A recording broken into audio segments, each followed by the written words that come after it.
at this point in time, they are not there. And that's also another big problem for this framework agreement. It's isolated. Welcome to Global Dispatches, a podcast for the foreign policy and global development communities and anyone who wants a deeper understanding of what is driving events in the world today. I'm your host, Mark Leon Goldberg. I am a veteran international affairs journalist and the editor of UN Dispatch. Enjoy the show.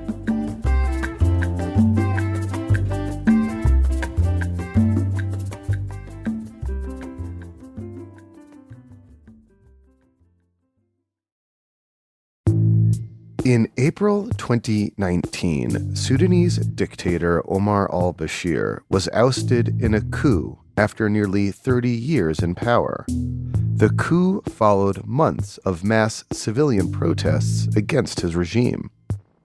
The military leaders who toppled al-Bashir soon entered into a transitional governing partnership that included civilian leadership.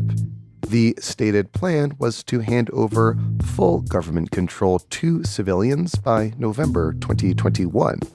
However, in October 2021, the military leaders mounted yet another coup, purging civilians from the government. The Sudanese people and the military government have suffered mightily since then. Under heavy international pressure, the military government entered an agreement with civilian leaders for another democratic transition in Sudan. That agreement was signed on December 5th of last year, and this is where I pick up the story with my guest today, Hala al-Karib, a Sudanese activist, research practitioner, and director of the Strategic Initiative for Women in the Horn of Africa. We kick off discussing who negotiated that December 5th agreement and its key provisions before discussing the many layers of challenges ahead to a successful democratic transition in Sudan. As always, if you have suggestions of people I should interview or topics I should cover, please send me an email using the contact button on globaldispatchespodcast.com. And today's conversation was produced in part with the support of the Carnegie Corporation of New York, and it is part of a series of episodes featuring African expertise on peace and security issues in Africa. And lastly, do become a premium subscriber to the podcast. You can do so directly in Apple Podcasts or by going to patreon.com/Global Dispatches. Thank you. Now, here is my conversation with Hala al-Karib, director of the Strategic Initiative for Women in the Horn of Africa.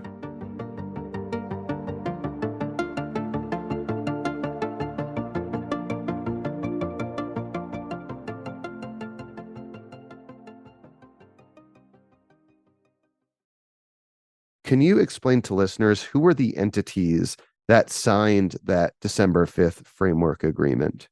So the December 5th framework agreement, it's initiation of a political process in simple terms between the military who did the coup on October 25th, 2021, and large portion of Sudan political parties who represented the civilian forces who were leading the civilian government at the time of the coup. So not all the Sudan civilian forces are on board and signatories, but to the Sudan agreement, but majority of them are part of the framework agreements. And Sudan civilian political parties are a wide range of political organizations. Among them are the Sudan Congress Party, Sudan Democratic Unionist Party, Sudan Ummah Party, and those kind of the large political parties that were part of the Freedom and Change Front, the front that was leading the uprising against Bashir, and they were the one who developed the framework of the civilian government in 2019. At the time in 2019, they were a broader coalition of civil society, were part of the agreement with the military. At this point, the signatories to the framework agreement are predominantly political parties, with the military factions who are mostly Sudan Defense Forces or the Sudanese army, and part of the paramilitary organizations and some of the formal rebel groups as well, but not all of them. So it is a narrower coalition that entered into the December 5th framework agreement than the coalition of civilians that initiated the revolution in 2019. But as you said, it's still a fairly representative group of civilian leaders who entered into this December 5th framework agreement. I would say to some extent, the military coup has taken place in October 25th to 21. Between October 25th to date, Sudanese military has completely failed to develop a framework of governance. And the country situation is in turmoil since then. Of course, we have regular protests, and we have a large number of militarized groups who are occupying many cities, particularly in Darfur and peripheries of Khartoum and so on.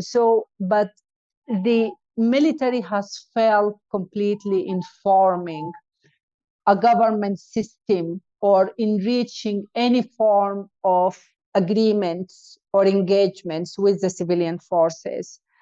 And I think the framework agreement, which is largely motivated by the United Nations mission in Sudan, UNITAMS, and mediators from the African Union and from the IGAD, the Intergovernmental Authority, which works mostly in the Horn of Africa. It's basically an attempt to stabilize the country and to move the political process a step forward. So, as you said, this agreement was mediated and supported by the UN, the African Union, and the regional group IGAD or EGAD. And it was the military coup leaders and this civilian coalition that negotiated this framework agreement. Broadly speaking, what does this framework agreement say or stipulate? So the framework agreement stipulates a transition into civilian governments. It stipulates the army, kind of let go of controlling the civilian parts of governments, that the political party elites should form a government that will take control of the civil part of the governments, including all the kind of ministries and interior ministries, the police forces, and so on. It also stipulates the integrations of the different armies, including the Rapid Support Force, or the RSF, which is one of the biggest paramilitary forces that was initiated during Bashir's time and started as an armed militia that fought on behalf of Sudanese army in Darfur, mostly against the Darfur rebel groups, but primarily the activity of the RSF was, and until now, was mostly about, enabling certain populations in Darfur, the Arabized pastoral communities, to have access to more lands. So they kind of grow out of that role, and they became one of the very strong actors and players in Sudan's political platforms. The fact that they also were the biggest suppliers of soldiers to the Saudi coalitions in the Yemen's war. And in the past few years, they also became very much involved in gold mining, and they established partnership with the Russian Wagner company. So they have access to resources. They had strong connections to some of the regional actors. And so that gave them a very strong position. And the leader of the RSF Yes. is the Yeah. number 2 person in the Exactly. coup. So the leader of the RSF is the number 2 person in the Sudanese government currently, one of the military leaders that enacted the coup and recently entered into a negotiation with the civilian forces. So what does this December 5th agreement say happens with the RSF, which is a paramilitary group? So the December agreement, it says that there should be a process where the RSF can be integrated into Sudanese military. And so Sudan to have one army, because right now the RSF and the leader of the RSF are functioning as a parallel kind of military structure to the Sudanese army that's well equipped, have resources, and have economic investments in the country and have hands and footprints across the country. But there is no time frame in terms of when. There is no methodology in terms of how this is going to happen or how it can be mediated.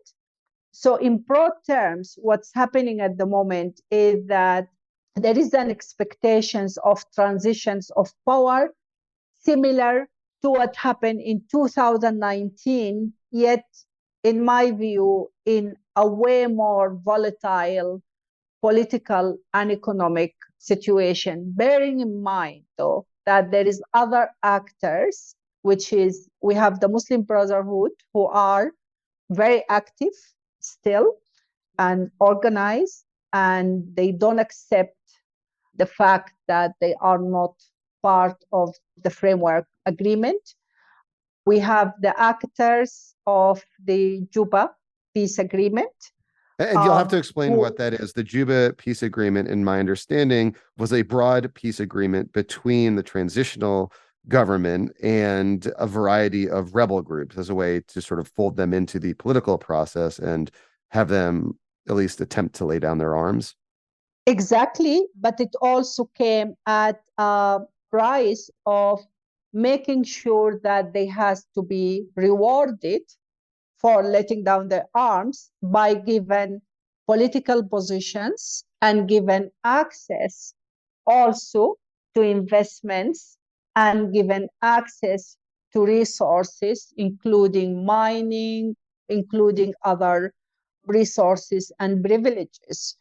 So the actors from the Juba Peace Agreement, which are two major Darfuri used to be armed movements, one of them is the Justice and Equality Movement, are very, very close to the Muslim Brotherhood, and they definitely work in coordination with them.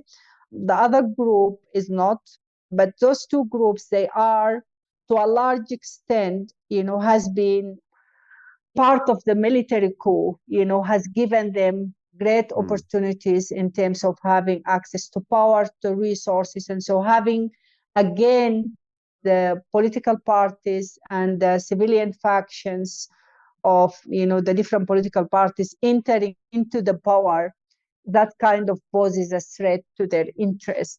And this is actually one of the threats of the frameworks agreement, in addition to many other threats.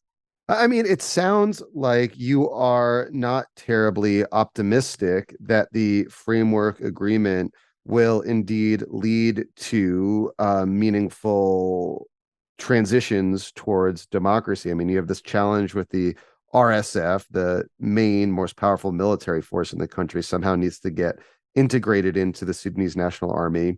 You have these other political challenges that you just described. Are these challenges insurmountable in your view?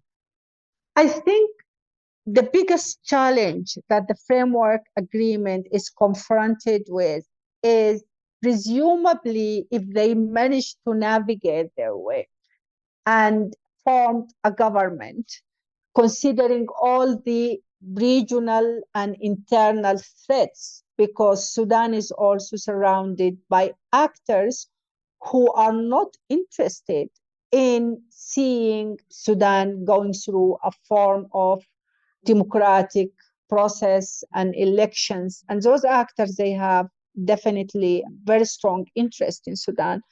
and the position And of Sudanese government. just to be Yeah, clear, presumably you are referring to key players like actors in the Egypt. Gulf, Egypt. Yeah, you're referring to Yeah, Egypt and actors in the yeah, Gulf as well. yeah. But particularly Egypt, definitely. So What is Egypt's position that might undermine the transition in Sudan? well, Egypt is definitely a pro-military ruling in Sudan. The connections between the Egyptian army and the Sudanese army is a historical one.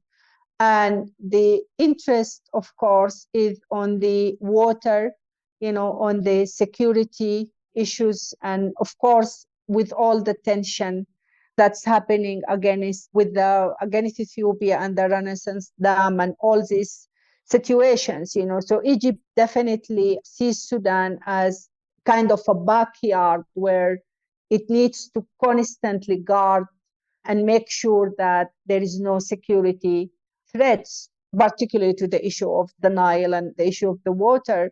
And Egypt presumably has learned how to work well with the military leaders of Sudan. And there's a big Time. and there's a big question mark over if there is a democratic transition and say a group like the Muslim Brotherhood gains power, they are not necessarily likely to be allied with Egypt in any meaningful way to the same extent that the military leaders are.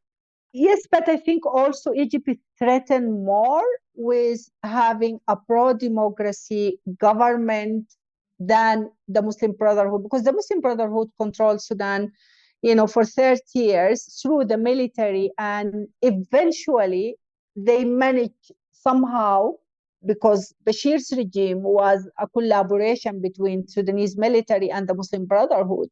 So they managed somehow to satisfy Egypt's to a large extent, and especially after the mid 1990s, when the friction has happened between the political faction of the Muslim Brotherhood and those who went ahead and supported, the military factions. So, but I think the concern is a pro-democracy government. The concern is also a government that would inspire Egyptian people to rebel, against the military in Egypt, and so many other things. But that's definitely a big challenge that should be taken into considerations. And, I think Egypt is worth to be considered seriously in any political process when it comes to Sudan. That's a reality of things. So I take you're saying it's less specifically the Muslim Brotherhood, more the idea of having a democracy at Egypt's doorstep that is potentially concerning from Egypt's point of view. I wanted to ask you specifically about the role of women in this transition. Women were very much at the forefront of the 2019 revolution that led to the ouster of Omar al-Bashir.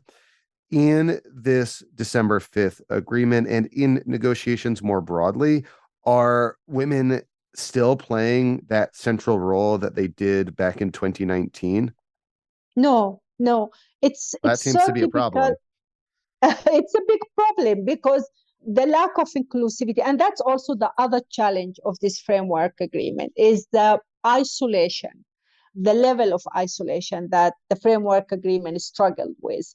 The initial engagement, which is the constitutional document of 2019 between the military and civilian, it had massive support and backup from Sudanese, particularly from women and youth, who were at the forefront of the protest, who are the majority of the inhabitants of the country, are mostly women and young people below the age of 30. And I think one of the challenges that the Sudan political parties are struggling with is, I believe to a large extent, they took for granted and undermined, the power that's been held by women and young people in terms of securing the success of this framework agreement. And that could have been happening by doing so many things that has not been done. Women numbers in Sudan political parties are very small. And that's happening for a reason. I mean, the Sudanese political parties, they never went out of their way to accommodate women into their political structures. And so they have minimal influence or no influence when it comes in political decision making. So they are not present around the table as it should be. It's very minimal, very superficial, and at the level of tokenism.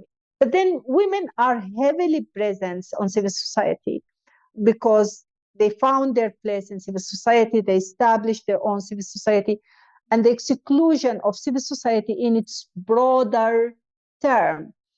And I'm talking about youth association, grassroots women associations, those actors who were directly influenced by the armed conflicts, are directly exposed to the violations of the military, and all those actors who could have actually been the backbone of any political process. At this point in time, they are not there. And that's also another big problem for this framework agreement. It's isolated. So you described just so many challenges to specifically the implementation of the December 5th agreement, but more broadly, a meaningful transition to democracy between, as you just said, the exclusion of women, the potentially nefarious role of Egypt, the challenge of integrating the RSF into the military, and other challenges around political inclusion. What can the international community do to try and help Sudan overcome some of those obstacles? Are there any specific steps or roles of the United States, the European Union, the UN, or the African Union to kind of nudge this transition in the right direction and help overcome some of these key challenges? I think the international community really need to hold both the military and Sudan political parties accountable to the process, and meaning that that has to be interpreted into serious steps. First of all, this process struggles with lack of transparency. It doesn't have a voice. There is no formal media outlets that speaks on behalf of this process to the Sudanese people. The conversation is so scattered and it's coming from different actors. And that shows, a level of lack of accountability from the military, of course, who are, you can feel that they are not quite enthusiastic about this process. And also the fact that the political parties and political organizations, they underestimate the level of work requires to actually enable this process to work. And I think the international community should be very firm in terms of holding both parties accountable to transparency, to engagements with different factions of Sudanese society. Sudan political parties, they need really to expand beyond the narrow framework of their party politics, because this is a national process. And I think they can open up to listen to the voices of Sudanese in their different position. Right now, the process is very limited to a competitions over who is going to be in government and who is going to be appointed to do what. And that's very highly problematic because the challenges down the road are really massive.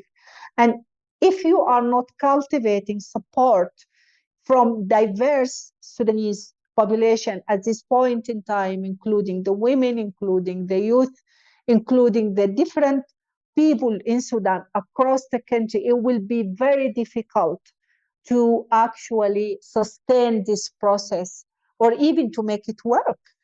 Also, the international community should invest seriously in this position. Sudan political parties really struggle when it comes to their capacity, when it comes to their ability to reach out, themselves, their membership, their structure is very, very poor. Those are political organizations that have been struggling with repression and alienations, and they have continued to just act based on self-preservations for close to a century, living under dictatorship. So a real and true investment on the political parties to help them, to lead this process and to hold them accountable is very important. Thank you so much for your time, Hala. This was very helpful. Thank you for having me.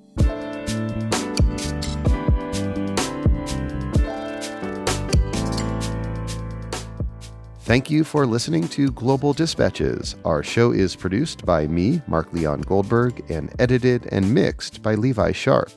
If you have questions or comments, please email us using the contact button on globaldispatchespodcast.com.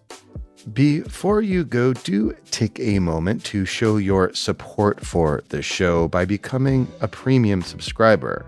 If you're listening on Apple Podcasts, you can do so with a couple taps of your thumb. If you're listening elsewhere, you can go to patreon.com/globaldispatches. We rely on support from listeners to continue to do what we do far into the future, and by becoming a premium subscriber, you will unlock access to our entire archive of hundreds and hundreds of episodes. Please rate or review the show on Apple Podcasts.